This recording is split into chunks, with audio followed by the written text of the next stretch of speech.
আপনার কাছে যদি 100 টাকা থাকে তাহলে আপনি বিকাল বা সন্ধ্যার সময় নাটোর রেলওয়ে স্টেশনে এসে কোন 2-3টা আইটেম খেতে পারেন যাতে করে আপনার বিকাল বা সন্ধ্যার টাইমের যে নাস্তার ক্রেভিংস ওটা মিটতে পারে, সেটাই আমি আজকে আপনাদেরকে দেখাবো।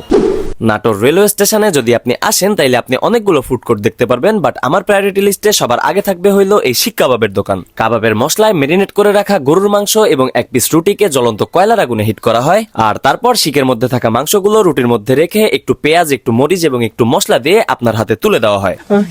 বিশ্বাস করেন, মালটা হাতে পাওয়ার পরে যখন আপনি এটা থেকে এক বাইট দিবেন, আপনার ইনস্ট্যান্ট মনে হবে যে আপনার 40 টাকা উসুল হয়ে গেছে।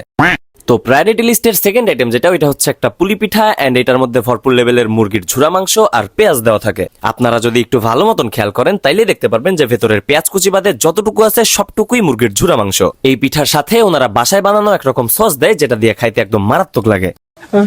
তো এই প্রতি পিস পুলি পিঠার দাম হইলো মাত্র 20 টাকা করে, আর এটা খাওয়ার জন্য আপনাকে চলে আসতে হবে আয়শা ফুড কর্নারে। পেট মোটামুটি লেভেলের ভরার মতো আমাদের 2 রকম আইটেম খাওয়া শেষ, যার প্রথমটা ছিল গরুর মাংসের শিক কাবাব এবং দ্বিতীয়টা ছিল মুরগির ঝুরা মাংসের পুলি পিঠা। এই 2টা আইটেম খাওয়ার পরেও আমাদের কাছে এখনো 20 টাকা অবশিষ্ট আছে, যেটা দিয়ে আমি এক গ্লাস শাহী লাচ্ছি খাই, এন্ড এটার দামও ছিল 20 টাকা। নাটোর সদরের মধ্যে রাস্তা থেকে শুরু করে অনেক নামি দামি রেস্টুরেন্টে আমি যে লাচ্ছি ট্রাই করছি, বাট আমার কাছে মনে হয় যে মাত্র এই 20 টাকার লাচ্ছিটা অনেক নামি দামি রেস্টুরেন্ট কেউ বিট করতে পারে। নাম বললে চাকরি থাকবে না।